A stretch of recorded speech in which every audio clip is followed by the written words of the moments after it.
예. 다 같이 성경 봉독 하시겠습니다. 창세기 1장 6절에서 19절. 오늘 말씀은 창세기 1장 6절에서 19절 말씀입니다. 하나님이 이르시되 물 가운데에 궁창이 있어 물과 물로 나뉘라 하시고, 하나님이 궁창을 만드사 궁창 아래의 물과 궁창 위의 물로 나뉘게 하시니 그대로 되니라. 하나님이 궁창을 하늘이라 부르시니라. 저녁이 되고 아침이 되니 이는 둘째 날이니라. 하나님이 이르시되 천하의 물이 한 곳으로 모이고 묻이 드러나라 하시니 그대로 되니라. 하나님이 묻을 땅이라 부르시고 모인 물을 바다라 부르시니 하나님이 보시기에 좋았더라.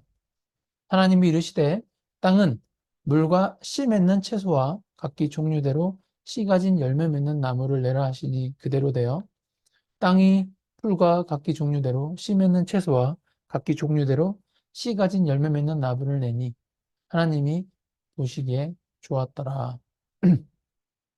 저녁이 되고 아침이 되니 이는 셋째 날이라.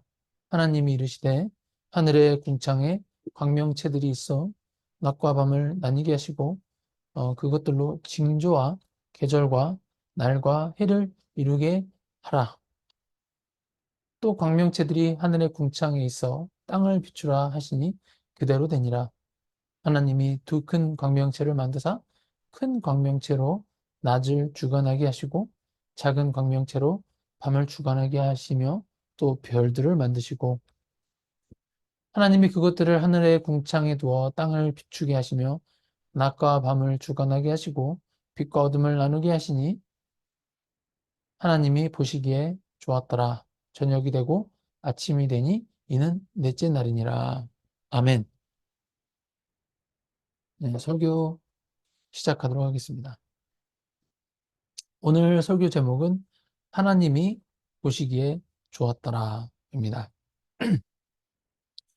창세기에서 독특한 표현 중 하나를 꼽는다면 하나님이 보시기에 좋았더라라는 구절일 수 있습니다. 2주 전 주일에 창세기 1장 1절을 설교할 때도 말씀드렸지만, 이 창세기는 어떻게 지구가 만들어지고 이 자연계와 환경이 무엇으로 조성되었는지 등과 같은 구체적인 어떤 과학적 관심들에 대한 모든 것들을 답하고 있지는 않습니다. 그보다 성경은 성경이 집필된 의도와 목적에 맞게 성경의 서술 방향대로 내용이 기록되어 있습니다. 그래서 성경의 집필 의도와 목적을 더 강조하기 위하여 창세기에서도 예를 들면 빛이 있으라 라는 하나님의 말씀으로 빛이 창조되는 묘사와 하나님께서 궁창을 만드사와 같은 표현은 하나님이 직접 손으로 만드신 것과 같은 표현으로 이렇게 묘사하는 것입니다. 창세기 14절에는 하나님이 이르시되 하늘의 궁창에 광명체들이 있어 낮과 밤을 나뉘게 하고 라는 말씀으로 낮과 밤의 창조에 대해서 묘사가 되어 있지만, 16절에서는 두 광명체를 직접 하나님의 손으로 만드신 것 같은 표현인 하나님이 두 광명체를 만드사라는 표현으로 이렇게 묘사되고 있습니다. 창세기 1장 16절처럼 하나님이 직접 뭔가를 만드신 뉘앙스를 지닌 표현으로서 창세기 2장 19절에서도 여호와 하나님이 흙으로 각종 들짐승과 공중의 각종 새를 지으시고 이렇게라고 기록되어 어떤 하나님의 직접적인 창조의 표현으로 묘사되고 있습니다. 이러한 표현들은 성경을 읽는 우리들에게 두 가지를 알려주기 위함입니다. 첫 번째는 하나님의 천지창조가 무에서 유를 만든 창조라는 측면이고, 둘째는 하나님이 누구의 도움을 받으신 게 아니라 삼위일체 하나님 홀로 이 우주 만물을 하나님께서 직접 창조하셨다는 것입니다.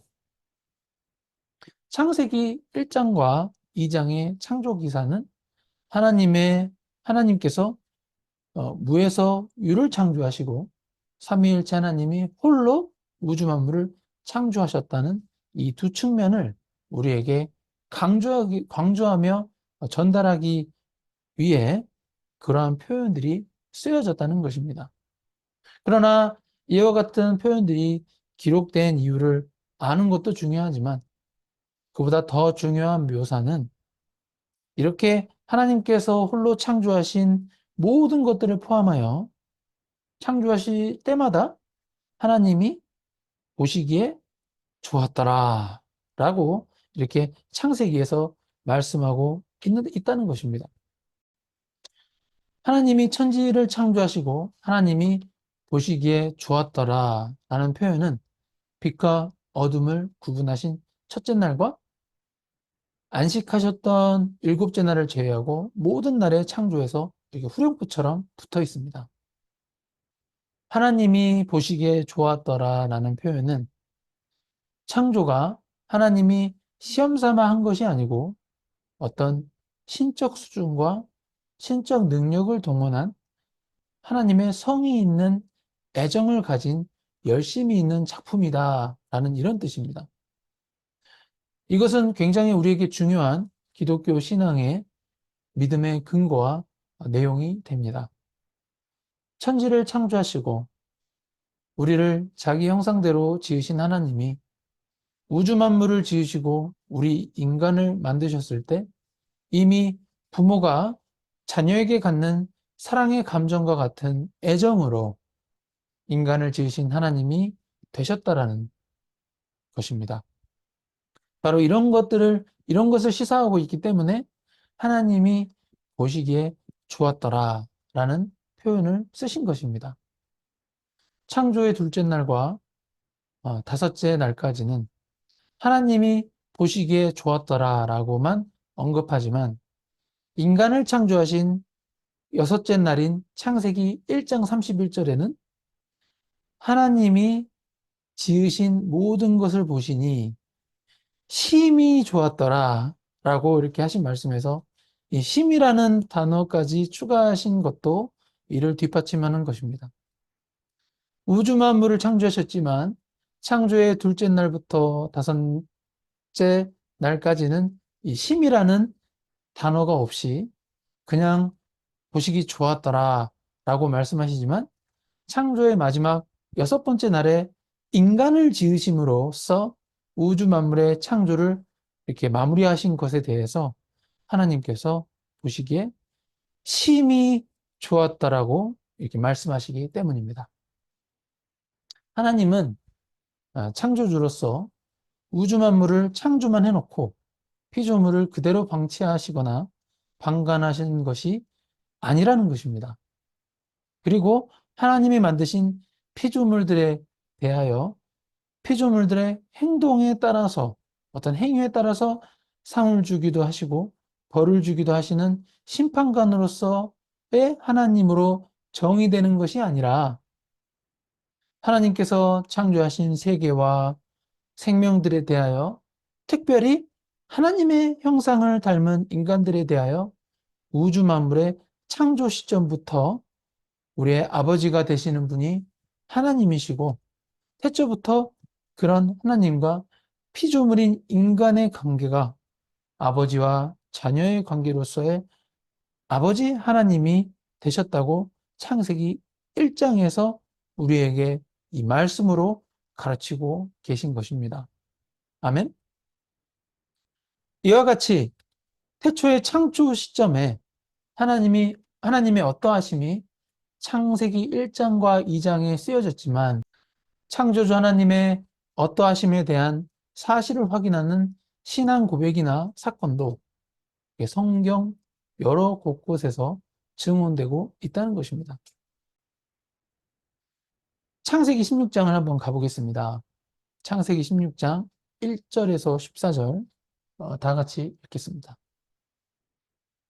아브라함의 아내 사레는 출산하지 못하였고 그에게 한 여종이 있으니 애굽 사람이요 이름은 하갈이라. 사레가 아브라함에게 이르되 여호와께서 내 출산을 허락하지 아니하셨으니 원하건대 네 여종에게 들어가라. 내가 꼭 그로 말미암아 자녀를 얻을까 하노라 하매 아브라함이 사레의 말을 들으니라. 아브라함의 아내 사레가 그 여종 애굽 사람 하갈을 데려다가 그 남편 아브라함에게 첩으로 준 때에 아브라함이 가나안 땅에 거주한 지 10년 후였더라. 아브라함이 하갈과 동침하였더니 하갈이 임신하매 그가 자기의 임신함을 알고 그의 여주인을 멸시한지라. 사레가 아브라함에게 이르되 내가 받는 모욕은 당신이 받아야 옳도다. 내가 나의 여종을 당신의 품에 두었거늘 그가 자기의 임신함을 알고 나를 멸시하니 당신과 나 사이에 여호와께서 판단하시기를 원하노라. 아브라함이 사레에게 이르되 당신의 여종은 당신의 수중에 있으니 당신의 눈에 좋을 대로 그에게 행하라 하매 사레가 하갈을 학대하였더니 하갈이 사레 앞에서 도망하였더라. 여호와의 사자가 광야의 샘물 곁 곧 술길 샘 곁에서 그를 만나 이르되 사레의 여종 하갈아 내가 어디서 왔으며 어디로 가느냐 그가 이르되 나는 내 여주인 사레를 피하여 도망하나이다. 여호와의 사자가 그에게 이르되 내 여주인에게로 돌아가서 그 수하에 복종하라. 여호와의 사자가 또 그에게 이르되 내가 내 씨를 크게 번성하여 그 수가 많아 셀 수 없게 하리라. 여호와의 사자가 또 그에게 이르되 내가 임신하였은즉 아들을 낳으리니 그 이름을 이스마엘이라 하라. 이는 여호와께서 내 고통을 들으셨음이니라. 그가 사람 중에 들나귀 같이 되니 그의 손이 모든 사람을 치겠고 모든 사람의 손이 그를 칠지며 그가 형제와 대항해서 살리라 하니라. 하갈이 자기에게 이르신 여호와의 이름을 나를 살피시는 하나님이라 하였으니 이는 내가 어떻게 여기서 나를 살피시는 하나님을 배웠는고 하니라. 그럼 이러므로 그 샘을 브엘 라헤로이라 불렀으며 그것은 가데스와 베데 사이에 있더라. 아멘. 나를 살피시는 하나님이라는 표현이 창세기 16장에서 처음으로 등장합니다. 말하자면 성경에서 하나님의 어떠하심을 인간의 실존 속에서 만났던 경험을 통하여 등장하게 된 표현인데 창세기 16장에서 하나님은 나를 살피시는 하나님입니다. 라고 이렇게 표현하고 여기서 나를 살피시는 하나님은 우리가 창조기사에서 본 바와 같은 하나님이 보시기에 좋았다라고 말씀하신 보시는 하나님이라는 그 표현과 일맥상통하는 것이기도 합니다. 다시 말해 창세기 1장에서 하나님이 보시기에 좋았더라라는 표현을 통해 보시는 하나님은 창세기 16장에 나를 살피시는 하나님과 같은 맥락에서 나를 생각해 주시는 하나님, 나를 보호하시는 하나님, 나에게 명령하시는 하나님, 나에게 관심을 가지시는 하나님이라는 뜻으로 이렇게 해석할 수 있는 것입니다. 하갈은 원래 종이었고 주인인 아브라함의 아들을 임신하여 사레에게 쫓겨난 처지였습니다. 하갈의 인생과 관련된 모든 것을 하나님이 처음부터 보고 계셨다는 사실에 하갈은 매우 감격하고 있습니다. 사실 하갈이 하나님을 먼저 찾은 것도 아니었고 하갈 자신의 형편을 하나님께 말씀드린 것도 아니었지만 하나님이 하갈의 상황을 알고 계시고 그리고 하갈의 처지에 하나님이 개입하시고 선대하셔서 그녀의 인생과 그녀의 후손에 대하여 하나님이 관심을 가지신 것에 대하여 하갈이 그러한 하나님의 사랑에 대해 감격한 사건으로서 광야의 샘물 곁에서 하나님의 사자를 만난 것에 감격하여 그 샘물을 브엘라헤로이라고 부르게 된 것입니다. 그러니까 성경에 등장하시는 하나님은 하나님이 창조하신 우주 만물을 지켜보시며 보호하시며 관심을 가지시는 하나님으로 묘사되고 있습니다. 그러나 모든 피조물들 가운데 특별히 인간을 바라보실 때는 부모와 자녀의 관계처럼 피조물인 인간이 상상할 수도 없는 하나님의 사랑과 자비로 인간을 지켜보고 계신다는 것입니다.